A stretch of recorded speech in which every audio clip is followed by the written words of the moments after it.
Bye, boys. Do you see you at Christmas? Hi, ഇന്നൊരു interesting day ആണ്. എൻ്റെ Christmas light switch on mini vlog നിങ്ങൾ കണ്ടിട്ടുണ്ടെങ്കിൽ അന്ന് ഡിന്നറിന് പോയ സെയിം വീട്ടിലേക്കാണ് ഇന്ന് ഞാൻ പോകുന്നത്. ഇവിടെ ആഷ്ബോണിൽ വളരെ ചുരുക്കം ഇന്ത്യൻസ് ആണുള്ളത്. അതുകൊണ്ട് തന്നെ എനിക്ക് വീക്കെൻഡ്സ് ഒക്കെ നല്ല ബോറടിയാണ്. കമ്മിങ് ടു ദ പോയിന്റ്, ഇന്ന് ഞാൻ ക്രിസ്മസ് റീത്ത് ഉണ്ടാക്കാനാണ് പോകുന്നത്. ഇവരുടെ ഫാമിലി ക്രിസ്മസ് ട്രഡീഷനാണ്. എല്ലാ കൊല്ലവും ഇവരെ ഫാമിലിയിലത്തെ ലേഡീസ് എല്ലാവരും ചേർന്ന് അവരവർക്കുള്ള റീത്ത് ഉണ്ടാക്കും. ഹോസ്റ്റ് ചെയ്യുന്നത് ഷാർലറ്റാണ്.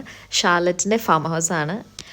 ക്രിസ്മസ് റീത്ത് ഉണ്ടാക്കാനുള്ള ബേസ്, അതായത് ആ മോസ്, പിന്നെ അതുമ്മ വെക്കാനുള്ള കുറേ ആക്സസറീസ്, പിന്നെ ഈ ചെടികൾ, ഇതെല്ലാം ഒറിജിനലാണ് കേട്ടോ. അത് അവരുടെ ഫാമിൽ നിന്ന് ഇങ്ങനെ എല്ലാം പറിച്ചു കൊണ്ടുവന്ന് വെച്ചേക്കുന്നതാണ്. പിന്നെ ടൂൾസ്, അങ്ങനെ കുറേ എല്ലാം ഇതിനാവശ്യമുള്ള എല്ലാ സാധനങ്ങളും ഷാർലറ്റ് റെഡിയാക്കി വെച്ചിട്ടുണ്ടായിരുന്നു. ഞാൻ എക്സ്ട്രാ വാങ്ങിച്ചതെന്ന് വെച്ചാൽ നമുക്കെല്ലാവർക്കും ഒരേപോലെ ആവരുതല്ലോ.